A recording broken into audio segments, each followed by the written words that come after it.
Provavelmente todos nós já pensamos em perder gordura em algum momento.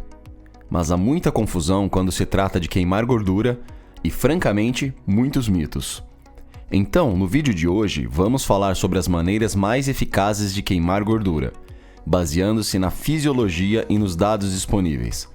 Também vamos falar sobre as zonas de queima de gordura, além de abordar se é realmente possível direcionar certas áreas do corpo para retirar gordura com base na escolha do exercício. Vai ser um vídeo divertido e interessante, talvez até um pouco polêmico, então vamos mergulhar nesse conhecimento anatômico aqui no Wiki Saúde. A gordura é frequentemente chamada de tecido adiposo, então vamos usar esses termos de forma intercambiável. O tecido adiposo é encontrado em várias partes do corpo. Alguns dos principais lugares são sob a pele, na terceira camada chamada hipoderme, ou camada subcutânea. Também é encontrado ao redor dos órgãos, dentro do fígado e até mesmo em alguns músculos esqueléticos. Mas a área que geralmente mais nos preocupa quando se trata de onde está a gordura é essa hipoderme, porque é superficial, ou seja, está por cima do músculo, e geralmente queremos que nossos músculos possam aparecer.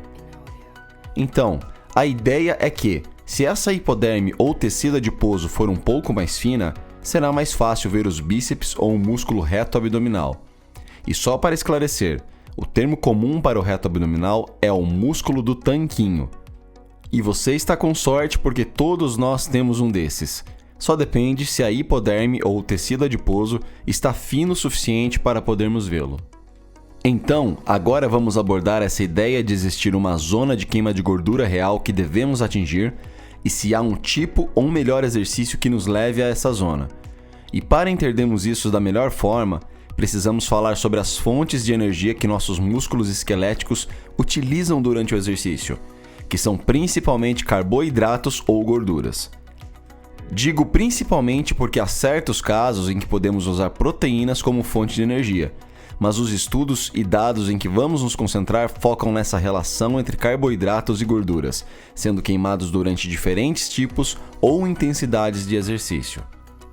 Por exemplo, vamos ver que alguém fazendo algum tipo de exercício ou em certa intensidade pode estar queimando 70% de gorduras e apenas 30% de carboidratos nessa atividade. Em seguida, podemos inverter isso para outra intensidade e ver que muda para 80% de carboidratos e 20% de gorduras sendo utilizados. Então, você pode pensar, ok, eu preciso encontrar aquele tipo, forma ou intensidade de exercício onde estou queimando a maior porcentagem de gorduras? Mas vamos descobrir que há um pouco mais do que isso. Existe realmente uma zona de queima de gordura? Temos este quadro para nos ajudar com isso. Ele realmente ajuda a mostrar como a intensidade do exercício influencia a utilização de gordura comparada aos carboidratos e nos ajuda a encontrar essa zona de queima de gordura. Também é importante lembrar que esses dados vieram de um homem na casa dos 40 anos que estava treinando para uma maratona. Então esses números e percentagens não são exatamente os mesmos para nós, mas os números seriam próximos. E o padrão geral que vamos ver é importante para a relação entre carboidratos e gorduras. E esse padrão pode definitivamente ser aplicado a todos nós. Vamos pegar uma intensidade de exercício específica e a uma dada intensidade, veremos uma porcentagem da energia queimada vinda da gordura, outra porcentagem vinda dos carboidratos. Vamos olhar para o total de calorias queimadas em 1 minuto, e dessas calorias totais, quantas vieram da gordura e quantas vieram dos carboidratos. Então, vamos começar com 72, que era ligeiramente acima do repouso para essa pessoa. Nesse nível de intensidade, 78,2% da energia veio da gordura e apenas 21,8% veio dos carboidratos. Uma reação instintiva pode ser: eu quero estar neste percentual. Estar em repouso ou ligeiramente acima do repouso provavelmente não é a melhor estratégia para queimar gordura ou perder peso nesse caso, e as proporções são apenas parte da história. Temos que olhar para o total de calorias queimadas, e só queimamos 1,4 calorias nesse caso, 1,1 delas vindas direto da gordura e 0,3 vindo dos carboidratos. Mas vamos ver o que acontece quando aumentamos a intensidade. Subimos para 127 batimentos por minuto e veja o que acontece com a porcentagem de gordura utilizada. Cai para 40,8%, enquanto os carboidratos sobem para 59,2%. Então, novamente, uma reação instintiva pode ser: eu não quero fazer isso para queimar gordura. Mas, novamente, as proporções não são a única coisa que importa. Temos que olhar para o total. Fomos de 1,4 para 11,5 calorias. Esse aumento é tão grande que mesmo 40,8% de 11,5 ainda nos dá um total de 4,7 calorias vindas da gordura, o que é definitivamente melhor do que 1,1. E, obviamente, os carboidratos vão subir espelhando o aumento percentual para os carboidratos naquela intensidade. Se continuarmos a aumentar a intensidade, o que acontece? A 138 batimentos por minuto, a porcentagem de gordura utilizada continua a cair. A porcentagem de carboidratos utilizados continua a subir. O total de calorias queimadas continua a subir. De 13,4 calorias queimadas, 37,4% vindas da gordura nos dá 5 calorias de gordura. Então, continuamos a aumentar a quantidade total de gordura que queimamos nessa intensidade comparado a essa intensidade. Isso só vai continuar até certo ponto, e nós praticamente o alcançamos com esse gráfico. Porque, como você pode ver na próxima linha, ao aumentar a intensidade, a porcentagem continua a cair para gorduras. A porcentagem continua a aumentar para carboidratos utilizados. O total de calorias queimadas faz sentido, vai continuar a subir, mas 30,6% de 14,2 nos dá apenas 4,4 calorias vindas da gordura. E novamente, continuando com o nível de intensidade, você desce para 27,2% de gordura, 72,8% de carboidratos. E estamos queimando apenas 4,2 calorias no total de gordura. Antes de chegarmos à zona ideal, que tenho certeza que vocês já notaram, deixe-me mencionar que se continuarmos a aumentar a intensidade até o ponto onde estamos em uma corrida total, você vai eventualmente depender quase que completamente de carboidratos, quase 100% de carboidratos e 0% de gorduras. A zona de queima de gordura de 138 batimentos cardíacos é a melhor forma de queimar gordura? Neste nível de intensidade, encontramos a maior quantidade de gordura sendo queimada em calorias por minuto. E como você provavelmente adivinhou, isso seria considerado a zona de queima de gordura ideal. Porém, devemos nos fazer algumas perguntas. Uma delas é: já que encontramos essa zona ideal ou zona de queima de gordura, devemos focar a maior parte do nosso treinamento em permanecer dentro dessa zona? É essa a solução mais eficaz a longo prazo para queimar gordura ou perder peso? E, se for esse o caso, como você entra nessa zona? O que quero dizer é que não podemos simplesmente dizer a todos para alcançar 138 batimentos por minuto e assim estarão na zona de queima de gordura, pois a frequência cardíaca e onde a zona de queima de gordura se encontra dentro de você depende de vários fatores, como idade, genética, gênero e até mesmo nível de condicionamento físico.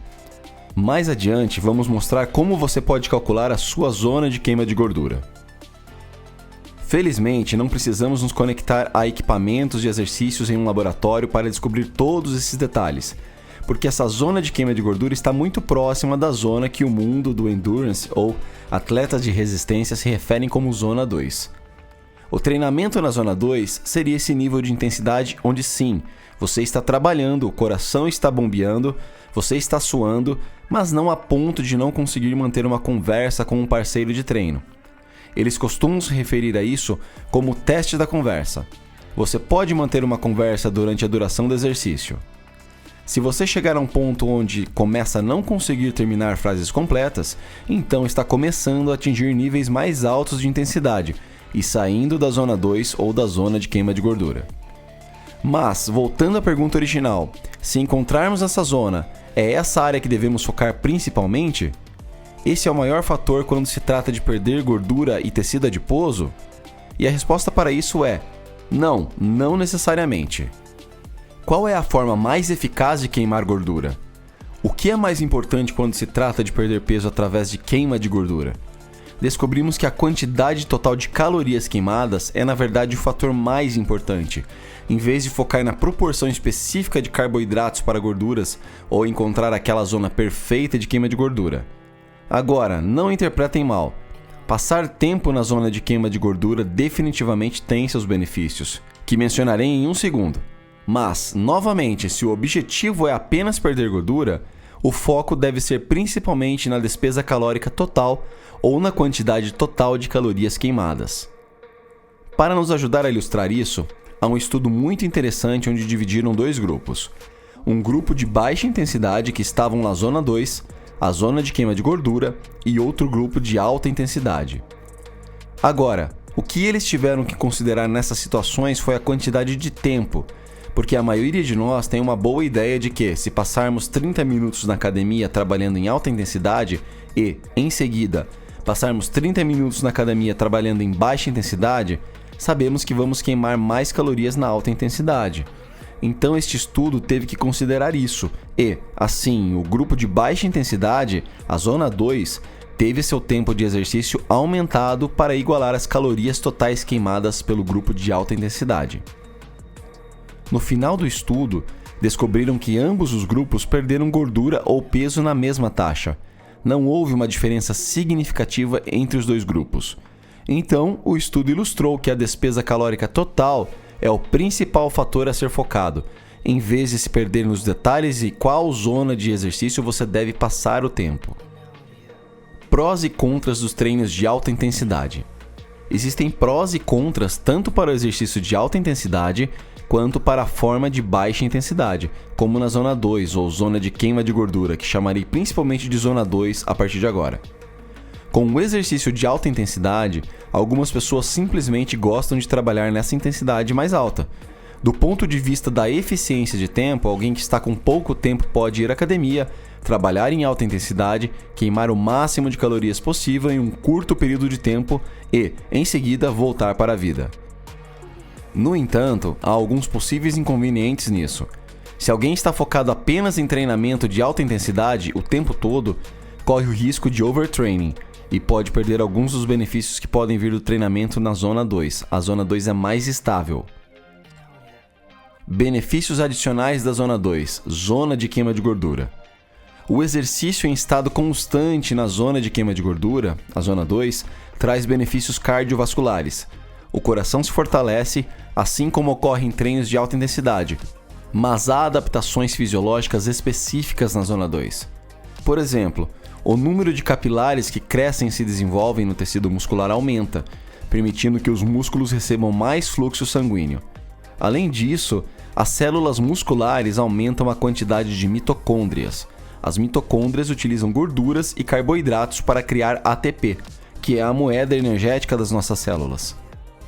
Quem foca no treinamento de zona 2 melhora a eficiência das mitocôndrias em utilizar gorduras como fonte de energia.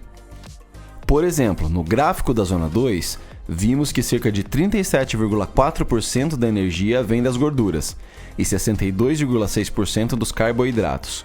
Alguém que treina bastante nessa zona pode potencialmente alterar essa proporção, aumentando a utilização de gorduras para 45% e reduzindo de carboidratos para 55%, por exemplo. Agora, você pode estar pensando: você disse para focarmos no número total de calorias e agora está falando sobre melhorar a eficiência na queima de gorduras.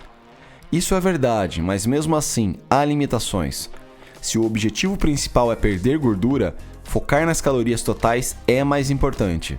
Além disso, uma pessoa treinada na zona 2, que aumenta a proporção de gordura queimada, ainda mudará para os carboidratos se fizer um sprint de alta intensidade.